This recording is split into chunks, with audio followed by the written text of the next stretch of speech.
Shalom bien-aimés dans le Seigneur Jésus-Christ, votre serviteur Francis Ngawala. Nous continuons notre enseignement sur la délivrance. Nous la donnons sous forme d'une formation pour les serviteurs de Dieu, pour les ministres de Dieu qui n'ont jamais travaillé dans la délivrance et qui se posent la question comment rendre cela possible. Alors, dans ce numéro, nous voulons parler sur comment préparer une personne à sa prochaine délivrance.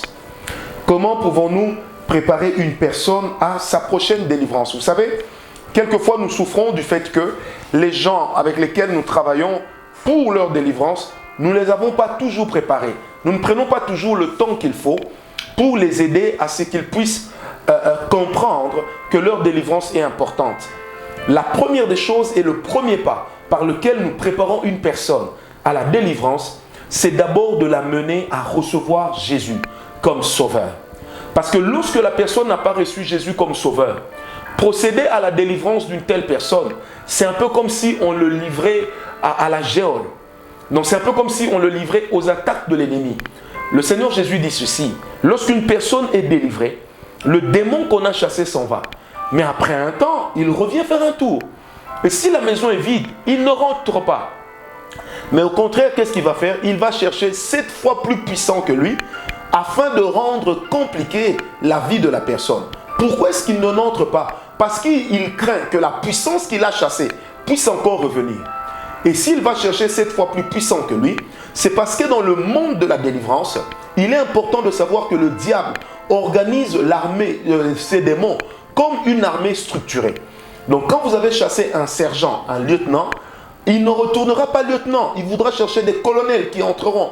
C'est ce qui fait que l'état de la personne deviendra beaucoup plus compliqué. Est-ce qu'on m'a compris?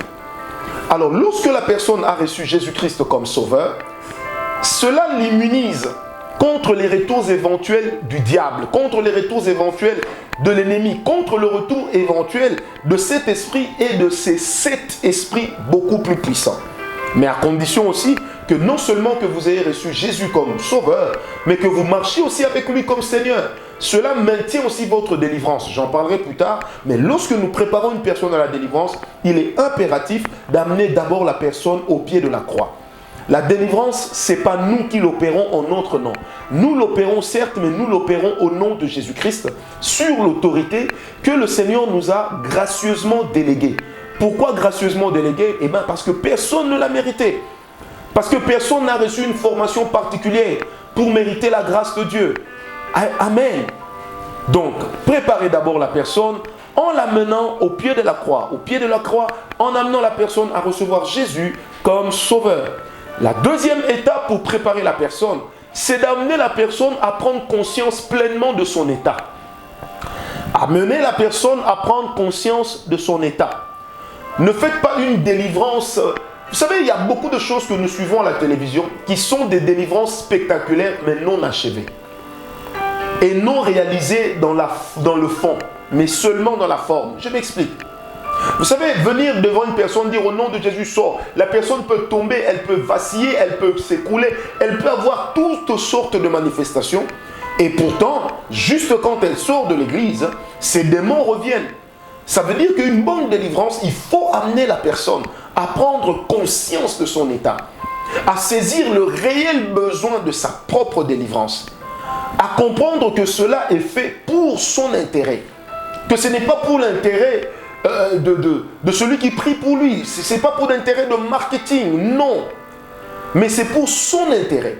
Ça veut dire que sa délivrance va améliorer la qualité de sa vie sur terre.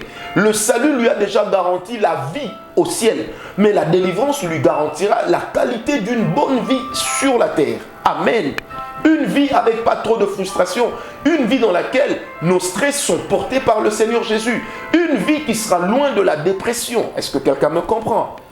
Sophonie 2, verset 1, la Bible dit, Sophonie 2, verset 1, la Bible dit, rentrez en vous-même, examinez-vous. Rentrez en vous-même, examinez-vous. C'est la partie A. La partie B dit, nation sans pudeur. Rentrez en vous-même, examinez-vous. Pourquoi Dieu insiste sur le fait que l'homme rentre en lui-même? Parce qu'il faut que l'homme réalise son état. La délivrance est un domaine de collaboration entre celui qui veut être délivré et le Seigneur que lui apporte celui qui procède à sa délivrance. Mais retenez également que la délivrance peut se passer dans la chambre, lorsqu'on est seul en prière. Dieu peut vous délivrer, mais ça demandera une prise de conscience. Tant que vous n'êtes pas arrivé au point de dire « assez, c'est assez », vous ne changerez pas le cours de votre vie. Il faudrait que vous puissiez vous révolter contre votre état. Que vous puissiez vous dire « c'est pas normal ». Comment depuis que cette sœur est partie à Lubumbashi, toutes les sœurs à qui je demande la main me disent toujours non. Mais qu'est-ce qu'elle a laissé dans ma vie? C'est des questions qu'il faut se poser. Pourquoi dans ma famille, et ceux qui prient Dieu et ceux qui ne prient pas sont en train de végéter sous le même poids? Posez-vous cette question. Ensuite, qu'est-ce que vous ferez? Ça va susciter en vous une révolte parce que vous aurez pris conscience et ça vous poussera à désirer pleinement cette délivrance. Là, c'était la deuxième clé. La troisième clé, lorsque cette délivrance va être faite dans une église et que la personne a déjà été enregistrée, elle peut passer par la cure d'âme. La cure d'âme permet à celui qui parle avec la personne, à celui qui écoute la personne, de pouvoir repérer, grâce au Saint-Esprit, mais aussi grâce aux paroles que la personne lui dit en se confiant, peut réaliser, mais quelles auraient été éventuellement les voies d'accès ou les portes qui ont été ouvertes à l'action de l'ennemi. Et par conséquent, ça peut aider à ce qu'on sache exactement, même sans discernement des esprits, on peut savoir exactement ou approximativement quels sont les esprits qui sont en train de travailler. C'est pourquoi la cure d'âme est quelque chose à prendre au sérieux. Mais retenez bien que lorsque nous faisons la cure d'âme, on ne peut pas non plus amener quelqu'un à confesser 1000 fois le même péché, en voulant le culpabiliser, comme si le pardon que Jésus a donné à la croix était un pardon incomplet. Et c'est ce que nous voyons. Dans la cure d'âme, on fait la cure d'âme une fois. Et s'il arrive qu'on fasse encore une autre cure d'âme, on laisse passer l'ancienne cure d'âme pour la simple raison que nous croyons au pardon que Jésus a donné. Amen. Et pour celui qui a été rétrograde, quand il revient vers une cure d'âme, la personne sort les points qui ont peut-être conduit à ce qu'elle puisse mettre en péril son salut. Mais retenez également que la personne qui se confie en vous, la personne qui passe par la cure d'âme chez vous, n'est pas votre objet. Elle mérite le respect. Et la cure d'âme relève d'un domaine purement professionnel, confidentiel. Ça veut dire qu'on ne peut pas sortir les secrets de la cure d'âme. Ce serait livrer en pâture le témoignage d'une personne. La Bible dit dans Proverbe qu'un bon témoignage vaut mieux qu'un bon parfum. Gardez le témoignage de ceux qui se confient en nous. Dans la cure d'âme, ça tue beaucoup de ministères aujourd'hui. Combien de pasteurs, leur pur petit, comme on dit, leur pire petit à Kinshasa, ne sont-ils pas au courant de la cure d'âme que les autres, par laquelle les autres sont passés auprès du leader? Ça fait que les gens perdent confiance. Celui qui a commis l'impudicité, il n'a plus envie de parler de son impudicité la prochaine fois. Amen. Parce que dans la cure d'âme, il y a deux aspects. Il y a l'aspect où la personne s'ouvre et dit ce qui ne va pas, ou du moins la vie qu'elle a menée. Le deuxième aspect de la cure d'âme, c'est la repentance. Une cure d'âme qui n'aboutit pas par une repentance n'est pas une cure d'âme complète. Amen. Je répète, une cure d'âme qui ne passe pas par une repentance n'est pas une cure d'âme complète. On n'organise pas la cure d'âme pour commencer à enquêter sur la vie des fidèles, sur la vie des personnes. On organise la cure d'âme pour trouver les portes d'entrée, parce que les portes d'entrée peuvent éventuellement servir des portes de sortie lorsqu'on les ferme et qu'on amène la personne à une réelle repentance. C'est pourquoi la réalité de la cure d'âme, c'est la confession.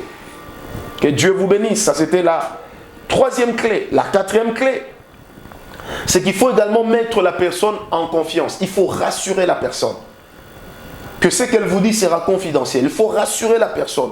Que vous-même, vous croyez que Dieu soit capable de la délivrer totalement. Parce que des fois, certaines personnes qui viennent pour la délivrance sont des personnes qui sont désœuvrées. Sont des personnes qui sont découragées. Sont des personnes qui ne savent plus quoi faire. Comme qui diraient, qui ne savent plus à saint se vouer, à quel saint se vouer.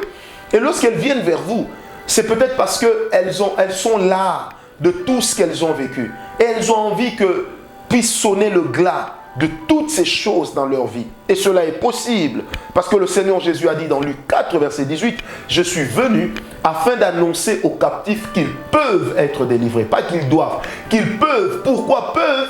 Parce que simplement peuvent vient du verbe pouvoir, Ce qui veut simplement dire que la personne doit désirer sa délivrance. On n'impose pas une délivrance à quelqu'un qui refuse. C'est comme cela que vous allez remarquer que le traitement des gens, des enfants sorciers, c'est devenu quelque chose de bizarre, surtout dans certaines églises dites de réveil, dans certains mouvements pentecôtistes également. Les personnes, lorsqu'un enfant est sorcier, on dit tu ne mangeras pas, on va t'obliger à 7 jours de jeûne. Bien aimé, ça n'affaiblit pas le démon. C'est sa volonté qui doit être mise en jeu. C'est son renoncement personnel qui peut aider à ce que la sorcellerie s'en aille. Chasser un enfant parce qu'il a été diagnostiqué sorcier. Bien aimé, d'abord, vous n'êtes pas sûr de la personne qui a diagnostiqué, parce que lorsqu'un envoûtement est très poussé, il paraît toujours aux yeux de celui qui a la vision comme étant la sorcellerie, surtout lorsqu'il n'est pas bien instruit sur les choses de l'esprit. Deuxièmement, chasser un enfant parce qu'il est sorcier ne lui ferme pas les voies d'accès vers la famille, parce qu'il y a les liens de sang par lesquels il peut toujours passer pour nuire. Et retenez que la sorcellerie chez un enfant, c'est comme la maladie chez un adulte. On peut en guérir. Un jour, nous donnerons cet enseignement puisque nous préparons un livre sur ça. Et si nous sommes sponsorisés, on le publiera beaucoup plus vite. Comment aider les enfants sorciers à en sortir? Et vous verrez que ce n'est pas compliqué. C'est facile. Ce sera un petit livret de quelques 90 pages ou 100 pages avec des témoignages que nous partagerons. Comment nous avons aidé des enfants qui étaient sorciers à sortir de la sorcellerie. Et aujourd'hui, il y en a qui sont des serviteurs de Dieu. Est-ce que quelqu'un m'a donné un amen? Très bien. Amen. Une autre chose pour bien préparer la personne à la délivrance, c'est que si c'est dans l'église, en pleine assemblée, et que vous préparez ce service-là, il faudrait susciter de l'intérêt par la qualité des témoignages que vous allez donner, mais aussi par la qualité de la parole que vous prêchez. Il ne faut pas que la parole que vous prêchez soit exclusive par rapport à certaines personnes, mais elle doit toujours être inclusive pour que ceux qui ont besoin de délivrance se sentent concernés et donnent ainsi leur cœur. Je répète, il faut une parole inclusive dans laquelle vous avez des témoignages. Ça suscite de l'intérêt. Et c'est cet intérêt-là qui pousse les enfants de Dieu, qui pousse les personnes qui se retrouvent en train de croupir sous le poids satanique, sous le poids des prisons sataniques, à pouvoir dire non, nous voulons sortir. Est-ce que quelqu'un peut me donner un amen? Très bien. Cela est très très important. Nous allons prendre notre deuxième chapitre d'aujourd'hui. Comprenez que nous sommes en train d'avancer assez vite. Vous aussi prenez le temps d'écrire assez vite. La vidéo reste sur notre page Facebook et YouTube. À tout moment, vous pourrez le prendre. Vous pouvez même télécharger l'enseignement. Alors, dans notre deuxième chapitre, nous voulons parler sur le déroulement de la délivrance. Comment se déroule la délivrance? Quelles sont les choses que vous pouvez avoir besoin, desquelles vous pourrez avoir besoin lorsque vous êtes en train de travailler dans la délivrance? Cela est très important parce que vous devez savoir quelles sont les choses qui peuvent vous permettre, quelles sont les astuces à utiliser. Amen. Parce que vous savez, la délivrance est très importante pour éviter à ce que la personne ne sombre. Mais pendant la délivrance, une personne peut sombrer dans l'inconscience. Il est donc important de veiller. Amen. Il est donc important de veiller à cela. Vous savez, il est arrivé certains services où la personne est tombée un peu comme raide mort. Et on s'est posé la question, mais est-ce que la personne n'est pas morte? On a dernièrement eu un service ici à l'église. On nous a amené un monsieur qui était tombé au travail. Et juste quand on le ramassait, il disait, amenez-moi chez le prophète Ngawala. Je ne le connaissais pas. J'étais dans mon bureau, comme aujourd'hui, en train de travailler. Et puis le protocole me fait signe, ah papa, il y a quelqu'un là-bas, on vous a amené. On vous l'a amené. Quand je suis sorti, j'ai vu la personne inerte, vraiment comme raide mort. Nous avons prié. La famille pleurait déjà en se disant, c'est fini. Nous avons prié, nous avons chassé le démon est parti. Et il nous est arrivé comme ça d'avoir des moments de prière où on a même la vision claire que le démon est en train de fuir avec l'esprit de la personne. Donc comme si elle était en train de lui ôter la vie. Nous avons vu des services, mes bien-aimés, Dieu nous est témoin, dans lesquels la personne, même le rythme de battement du cœur a cessé. Ça veut dire que plus aucun signe que la personne vit encore. Mais si vous n'avez pas la maturité de ces choses, comment allez-vous faire? C'est pourquoi, bien aimé, ne vous hasardez pas à aller chasser les démons chez n'importe qui, n'importe comment. Vous devez être sûr aussi qu'en dehors du mandat commun, communautaire que Dieu a donné à l'Église, vous avez aussi un mandat spécial en termes de délivrance et de guérison. Parce qu'il est de ces personnes qui en ont reçu un mandat spécial. Vous savez, on peut s'arrêter, comme j'ai dit tantôt, que des fois les démons, non, Satan et ses démons sont organisés comme une armée. Alors, si vous n'êtes pas haut gradé spirituellement, vous ne jouissez pas d'une grande autorité, d'un grand pouvoir, il est de ces démons contre lesquels vous aurez du mal à vous adresser. Vous aurez du mal à user de votre pouvoir parce que simplement, vous n'avez peut-être pas la hargne qu'il faut, vous n'avez peut-être pas l'autorité qu'il faut. C'est pourquoi dans le domaine de la délivrance, il faut éviter le zèle amer. Nous avions connu un frère à l'époque qui est allé prier pour un monsieur qui était dans la Rose-Croix. Et le monsieur, il a dit au monsieur, allez, enlève-moi ta bague, je vais casser ça, tu vas voir, Dieu va te délivrer aujourd'hui. Le monsieur souriait. Le monsieur lui a posé 3 fois la question, jeune homme, tu es sûr? Il a répondu au monsieur, oui, moi je crois en Jésus. Je vais chasser tous les démons qui sont cachés derrière cette bague. Ma foi, c'était sa parole. On lui a donné la bague, il a cassé la bague, il a jeté le reste dans la poubelle. Lorsqu'il est sorti de la résidence de ce monsieur, une histoire tenait là pour vrai. Lorsqu'il est sorti de la résidence de ce monsieur, au fur et à mesure qu'il se rapprochait du coin, qui était à 500 mètres du coin de l'avenue, bien aimé, il était en train de se déshabiller. Et arrivé au coin, il était complètement dévêtu. Et après le coin, il était complètement fou. Alors les gens se sont posé la question, mais comment Dieu ne l'a pas protégé? Mais est-ce que c'est Dieu qui l'avait envoyé faire la délivrance là-bas? Alors que ce monsieur avait déjà consacré sa maison comme un sanctuaire satanique, comme un sanctuaire maléfique.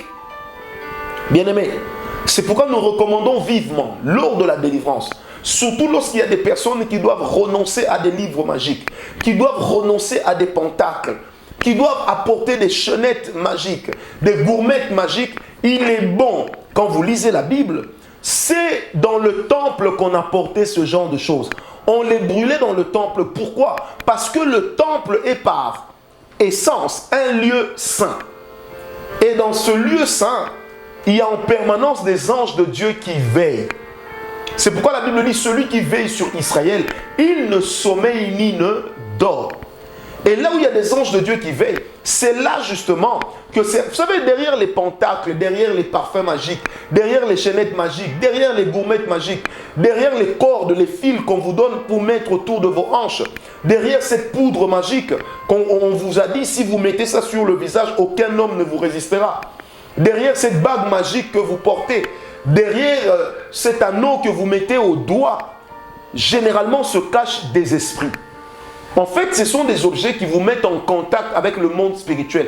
Mais le monde spirituel impur, le monde spirituel dans lequel Dieu n'est pas, le monde spirituel qui est sataniquement infect. Est-ce que quelqu'un m'a compris? On voit tout le temps ici chez nous à l'église Parole de foi à Kinshasa, des gens amener ce genre d'histoire. Mais nous les brûlons dans le temple, nous les brûlons dans l'église. Parce que lorsque vous les brûlez, en fait, spirituellement, vous cherchez à ce que les esprits qui étaient dedans puissent sortir. Maintenant, quand ces esprits qui étaient dedans sortent et que vous vous retrouvez dans la résidence d'une personne, ça veut dire que ces esprits-là ont le temps de s'émouvoir dans le lieu. C'est comme ça qu'il y a des familles qui ont été envoûtées lors de certaines séances de délivrance. On est venu délivrer une personne, mais après la délivrance, 10 personnes se sont retrouvées envoûtées. Je parle par expérience. C'est pourquoi vous allez remarquer que nous avons l'habitude, lorsque nous procédons à la délivrance, de toujours dire « Esprit impur, tu sors, tu vas dans les lieux arides ». C'est un langage spirituel, c'est un pléonasme. C'est une métaphore, c'est juste pour dire, voilà, tu vas dans les lieux dans lesquels il n'y a personne. Ça ne veut pas dire que tu vas là où il y a les hommes qui habitent dans le désert, non. C'est juste un langage pour dire, tu vas, mais tu sors et tu ne vas chez personne. Quelqu'un m'a compris. Retenez que quand vous avez déjà l'autorité sur le démon, comme dans l'histoire de Marc 5, à partir du verset 1, vous allez remarquer que les démons ont posé la question à Jésus. Est-ce que nous pouvons aller dans ces ports? Ça veut dire que les démons, quand ils sortent, quelquefois, ils ont besoin qu'on leur indique où aller.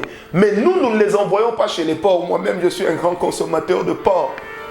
Mais nous les envoyons dans les lieux arides, dans les lieux dans lesquels il n'y a personne. C'est juste une métaphore, disais-je. C'est juste une métaphore pour dire que vous allez dans les lieux dans lesquels personne n'habite. Vous allez dans les lieux inhabités ou dans les profondeurs des abîmes. Est-ce que quelqu'un m'a compris? Donc c'est des dispositions qui sont simples, mais qui sont importantes à prendre parce que ça peut vous faire échouer. Ça peut vous créer des ennuis dans le ministère. C'est pourquoi vous allez remarquer que certaines personnes n'ayant pas été enseignées suffisamment sur la délivrance, eh bien, disent que la délivrance est force lorsque quelqu'un est converti, tout est fini, tout est fini, tout est fini. Alors que quand vous regardez leur propre comportement, ils pêchent comme des personnes qui mangent des arachides, ils se vautrent dans un péché tel qu'on n'en trouve même pas chez les païens. Est-ce que quelqu'un m'a compris? Parce que la notion de la grâce n'est pas une carte blanche au péché. Mais la notion de la grâce, c'est une responsabilité qui nous est échue de la part de Dieu. Qu'il vous souvienne, dans l'Apocalypse, on dit dehors les impudiques, les hypocrites, dehors les ivrognes, dehors les menteurs, tous ceux qui aiment et pratiquent l'iniquité. Amen. Alors, autre chose qu'il faut faire lorsque vous êtes dans le déroulement de la délivrance, il faut savoir utiliser les dons spirituels. Vous devez prier. Vous savez, dans 1 Corinthiens 12, verset 7, la Bible dit que les dons spirituels ont été donnés pour l'utilité commune. Il est de ces dons lesquels particulièrement vous aident dans la délivrance. Le don de la parole de connaissance peut vous aider dans la délivrance, soit par une parole que vous recevez, soit par une parole qui vous vient sous forme d'une vision.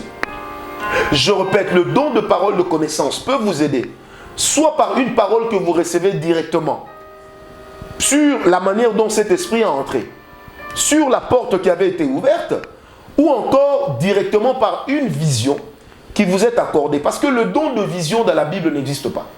Mais la vision, c'est une grâce, c'est une manifestation qui peut accompagner le don de la parole de connaissance, qui peut accompagner le don de la parole de sagesse, qui peut accompagner le don de la prophétie, qui peut accompagner le discernement des esprits. Amen. Alors, le premier don dont vous avez besoin, c'est la parole de connaissance.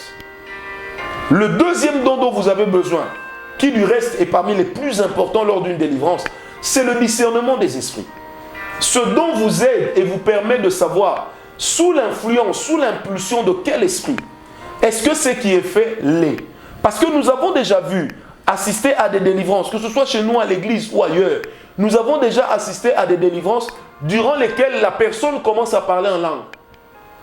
Et quand vous n'êtes pas instruit, vous vous dites « Ah, le démon est parti, la personne est délivrée ». Alors qu'en réalité, en ce moment-là, la personne est en train de faire des incantations. Un jour, j'étais en train de prier pour un monsieur qui a été un grand maître dans une science occulte qui venait des États-Unis, où on les marie à plusieurs dans un stade. Vous voyez de quoi je parle? En pleine délivrance, cette personne a commencé à chanter en langue. Mais pendant qu'elle chantait en langue, l'Esprit de Dieu m'a amené à discerner que ce n'est pas lui qui était derrière, mais que c'était des démons et qu'il était en train de faire des incantations. Et au fur et à mesure que je lui demandais de se taire, il haussait la voix. Lorsque j'ai tensé l'esprit de partir, comme le faisait mon maître, le Seigneur Jésus-Christ, bien aimé, l'esprit est parti, donc c'était un démon. Et le discernement des esprits vous aide justement à repérer ce genre de choses. Est-ce que quelqu'un me comprend? Le don de la prophétie aussi est important dans la délivrance. Pourquoi? Parce que la prophétie prend le passé, le présent et le futur. Ça veut dire je prends le passé, je prends le présent, je règle cela. Et lorsque cela est réglé, ça a de l'impact sur le futur de la personne, ce futur duquel le Seigneur m'a donné une révélation. Bien-aimé, lorsque la Bible dit ce qui est révélé est condamné, ça ne veut pas dire que toute prophétie que vous recevez va s'accomplir. Non. La prophétie prophémie, qui veut dire en avance ce qui sera, demande et exige également la responsabilité de la personne à laquelle cette prophétie s'adresse. Retenez que les promesses de Dieu ne portent pas le nom d'une personne, excepté Christ. Mais les promesses de Dieu portent le nom de Dieu lui-même. Pourquoi? Parce que l'homme à qui la promesse s'adresse peut en être écarté.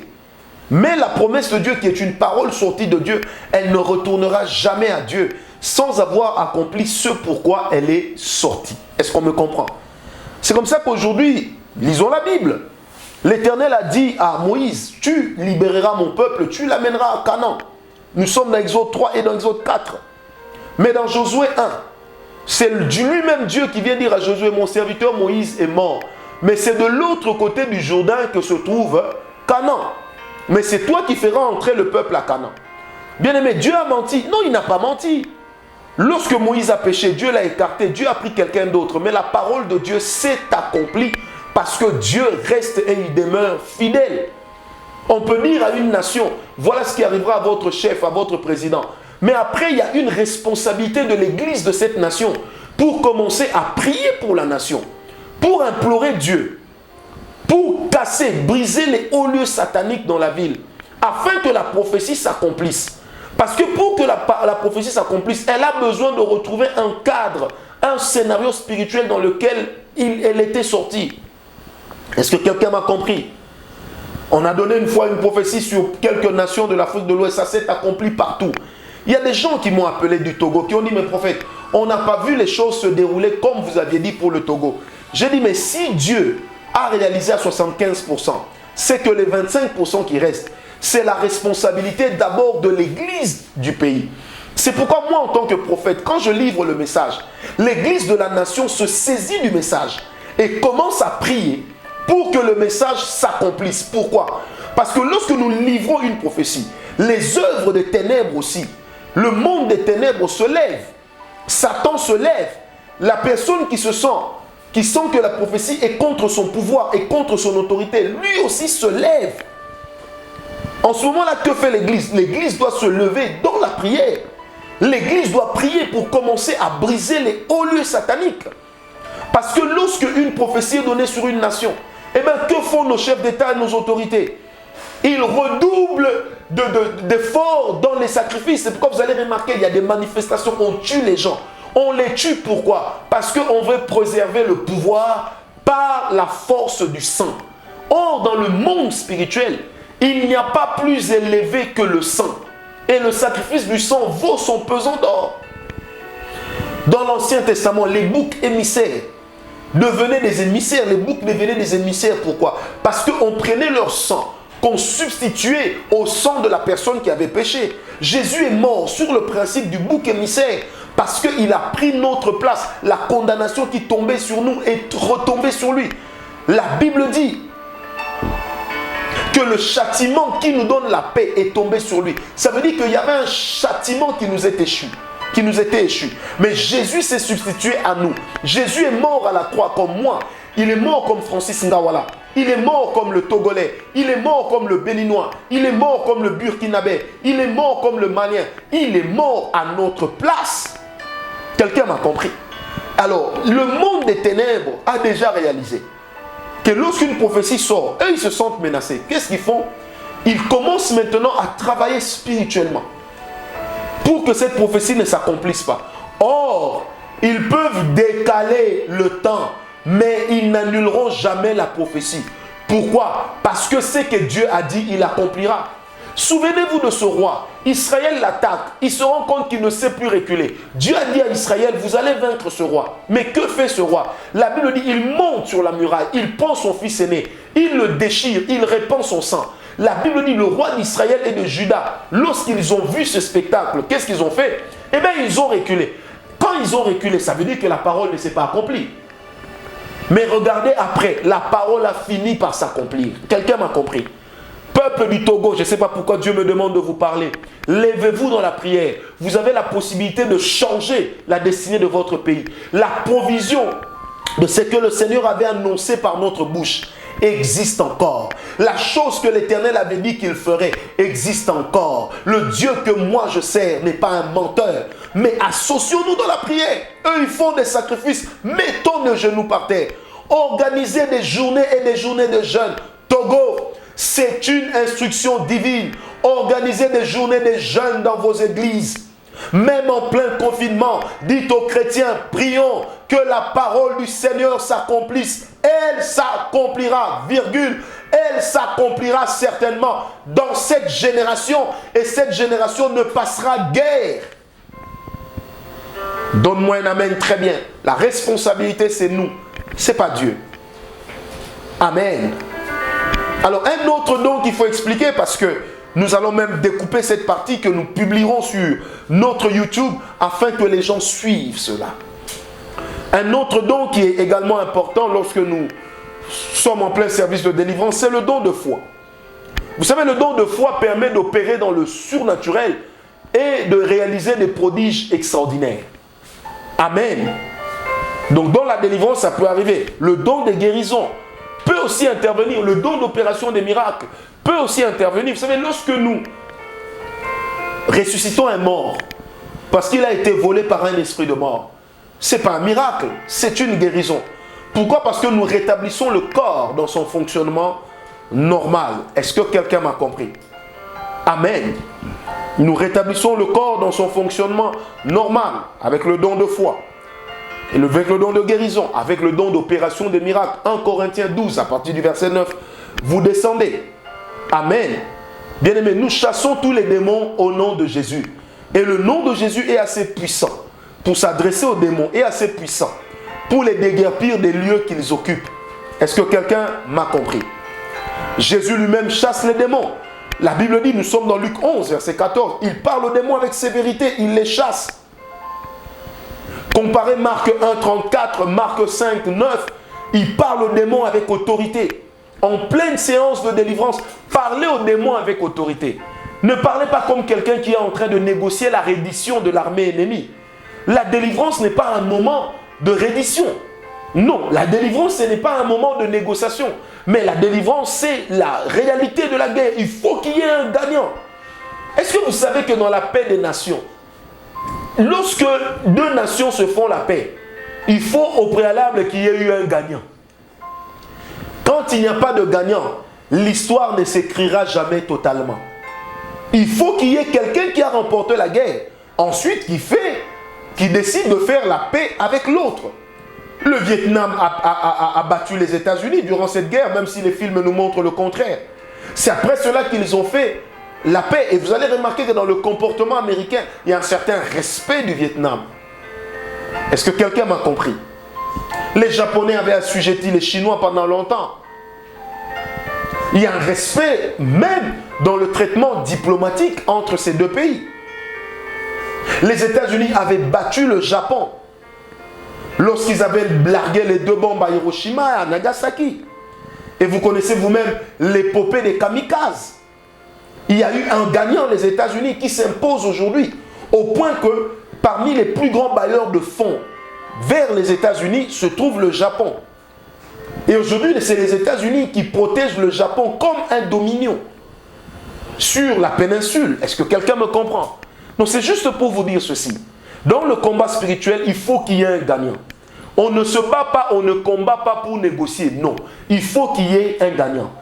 Et le gagnant, il parle avec autorité, il exerce l'autorité et c'est lui qui remporte la victoire. Et dans le combat spirituel, nous devons avoir la foi parce que la victoire est de notre côté. Nous devons également déclarer la parole de Dieu. Parce que lorsque nous déclarons la parole de Dieu, nous mettons l'ennemi hors d'état de nuire. Dans le psaume, la Bible dit ceci. Bénissez l'Éternel, vous ses anges, qui êtes puissants et qui accomplissez la voix de sa parole. Lorsque nous déclarons la parole de Dieu, bien-aimés, cette parole que nous déclarons libère une activité angélique. Et c'est cette activité angélique-là qui permet justement à ce que il se déclenche dans le monde spirituel ce que nous appelons le combat des esprits. Et nous ayant reçu l'autorité du nom de Jésus, déclarant la parole de Jésus, lui qui a été la parole faite chair, nous remportons la victoire. C'est pourquoi la connaissance de la parole de Dieu est également importante pour celui qui déclare. Retenez-le dans Luc 4. Lorsque Satan est venu tenter Jésus dans le désert, n'a-t-il pas utilisé des passages bibliques? Lorsque Satan, après avoir conduit Jésus sur la montagne, va ensuite le tenter, n'a-t-il pas utilisé des passages bibliques? Mais la connaissance de la parole a fait que le Seigneur puisse avoir des réponses adéquates. Et nous avons déjà vu des délivrances durant lesquelles la personne délivrée est en train de déclarer des paroles qui se trouvent dans la Bible. Et celui qui fait la délivrance se retrouve complètement confus. Mais lorsque tu connais la parole de Dieu, tu comprendras qu'un verset pris d'une manière isolée perd son sens. Et que le sens du verset, on ne le retrouve que dans le chapitre auquel il appartient. Ensuite, la compréhension du chapitre se trouve dans le livre auquel il appartient. Et le livre tire sa force du temps durant lequel la parole est sortie. Donc voyez un peu, il y a tout ça qu'il faut savoir lorsque on fait une délivrance. Vous devez connaître la parole de Dieu. Il est bon de dire, il est écrit. Prendre la Bible, jeter sur la personne qu'on délivre, bien aimé, ça n'a aucune force. La Bible n'est qu'un livre. Du reste, Bible signifie Biblia. Et Biblia signifie le livre. Mais la puissance qui est cachée dans ce livre ne peut agir que dans la vie de ceux qui sont en communion avec ce livre. C'est pourquoi dans Josué 1, verset 8, la Bible dit que ce livre de la loi ne s'éloigne point de ta bouche. Médite-le jour et nuit. On ne dit pas qu'il ne s'éloigne point de tes yeux, mais on dit qu'il ne s'éloigne pas de quoi? De ta bouche. Donc cette parole dans le combat spirituel, nous devons la réciter. Dans le combat spirituel, nous devons parler la parole de Dieu. Spoken word. Nous devons parler la parole de Dieu. Donner du volume à ce qui est écrit. Parler au sujet de ce qui est écrit. Amen. N'est-il pas écrit dans le psaume 29, à partir du verset 3 jusqu'au verset 6, qui est du reste le passage clé de notre ministère, que la parole de Dieu est puissante. Elle fait enfanter les biches. Elle bouge même les montagnes. Est-ce que quelqu'un me comprend? Et un peu plus tôt, la Bible dira, nous sommes dans Proverbe, que la parole de l'Éternel du roi est puissante. Qui lui dira, que fais-tu? Déclare la parole de Dieu. Parce que tu es un roi. Jésus, c'est le roi au-dessus de nous autres, les rois. Et nous ne sommes pas des roitelets. Ah non. Nous avons été choisis à l'instar de Caleb, qui à un moment a dit à Josué, donne-moi mon Hébron. Il savait que Hébron lui appartenait.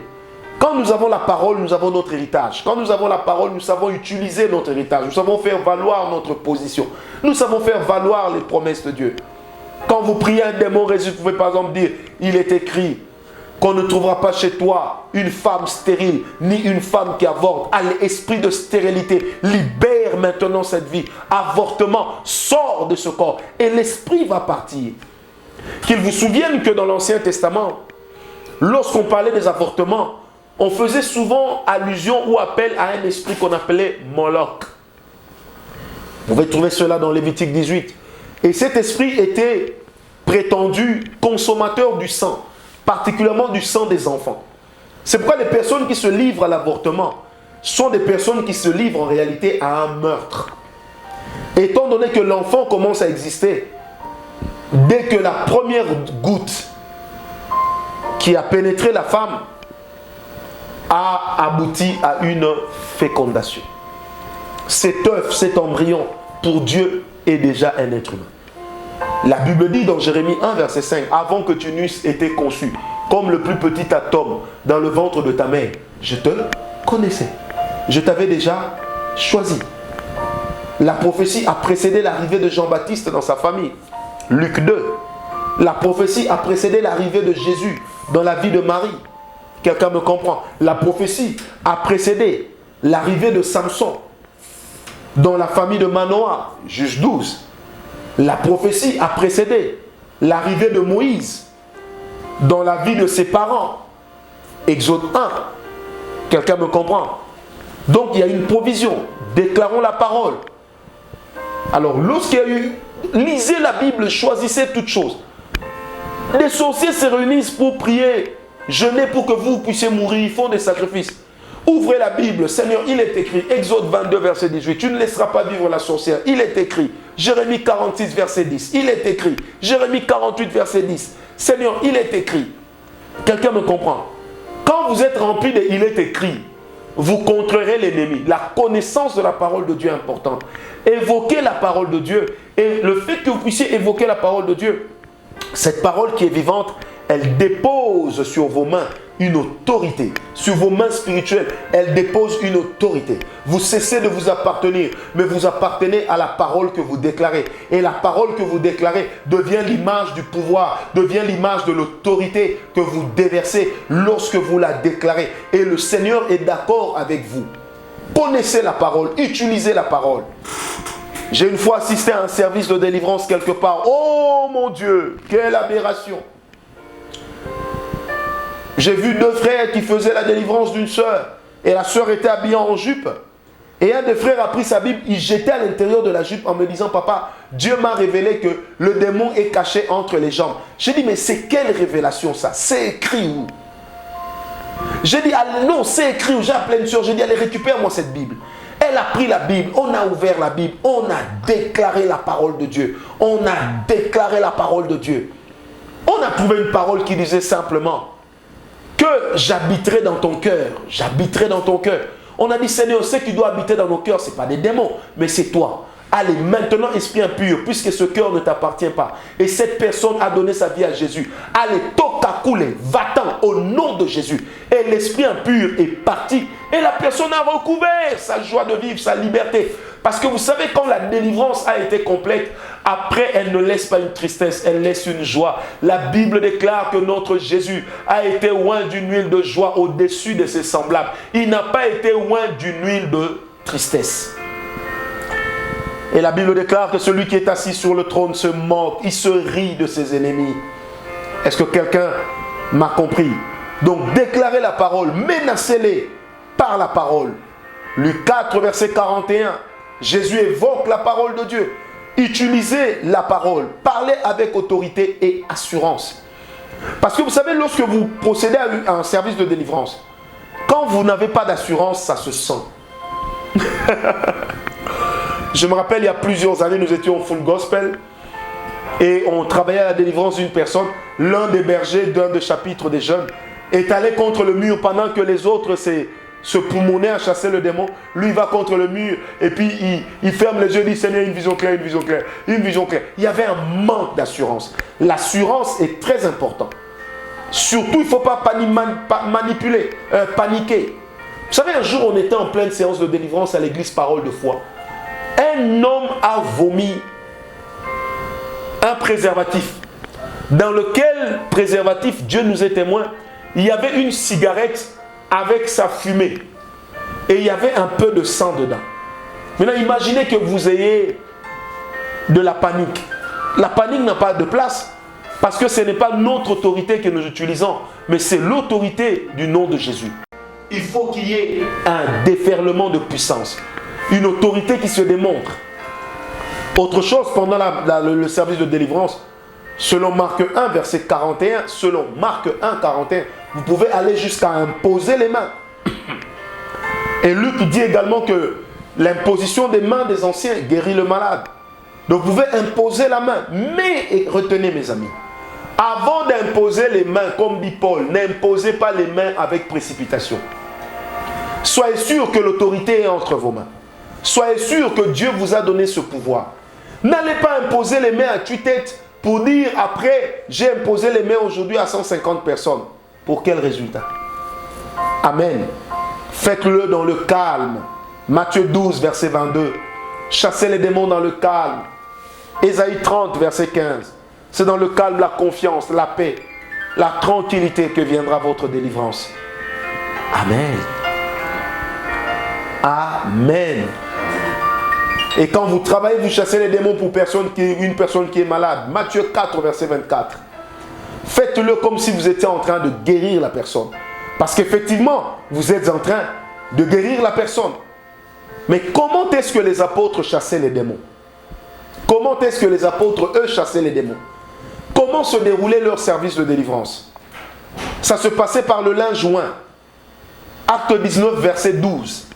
La Bible dit on appliquait des mouchoirs qui appartenaient à des malades. On allait les appliquer, on les mettait sur les apôtres. Et puis, lorsque ces linges-là, on le prenait, on allait les appliquer sur les personnes malades. Les démons partaient, les maladies s'en allaient. Acte 5. La Bible dit, on mettait les hommes, on les étalait de sorte que l'ombre de Pierre puisse passer, puisse les couvrir à un certain moment. Et les démons, en ce moment-là, qu'est-ce qui se passait? Ils partaient également. Par l'ombre, les apôtres ont chassé les démons. Par le linge joint, les apôtres ont chassé les démons. Amen. Or, la Bible dit, nous sommes dans Éphésiens 5, verset 1. La Bible nous demande d'être des imitateurs de Christ, comme les enfants bien-aimés de Dieu. Et dans Galates, l'apôtre Paul nous demande d'être ses imitateurs à lui. Or, les apôtres l'ont fait. Mais nous, nous pouvons les imiter que lorsque nous sommes conduits par le Saint-Esprit. Parce qu'on ne peut pas bâtir une doctrine de délivrance sur le linge, sur l'huile d'onction. On ne peut pas bâtir une doctrine de délivrance sur l'ombre. Non. C'est des choses ponctuelles que nous pouvons, auxquelles nous pouvons procéder. Parce que le Seigneur nous a donné l'initiative, ou il nous a donné, comment je dirais, l'inspiration de le faire. Est-ce qu'on me comprend? Mais ne bâtissez pas une doctrine là-dessus. Non. On ne bâtit pas une doctrine sur la manifestation du Saint-Esprit ou sur la manifestation de l'onction d'une manière particulière. Non. On ne peut bâtir une doctrine que sur l'enseignement des apôtres et l'enseignement de Jésus-Christ, ainsi que celui des prophètes. Amen. Et dans Luc 14, 12, la Bible dit, le Seigneur Jésus lui-même dit, mais ceux qui croiront en moi, ils feront des œuvres même beaucoup plus supérieures que ce que moi j'ai eu à accomplir. Bien-aimés, chasser les démons est vrai. Chasser les démons est une vérité biblique. J'espère que cet enseignement aura béni une personne. Soyez bénis au nom de Jésus-Christ. Amen.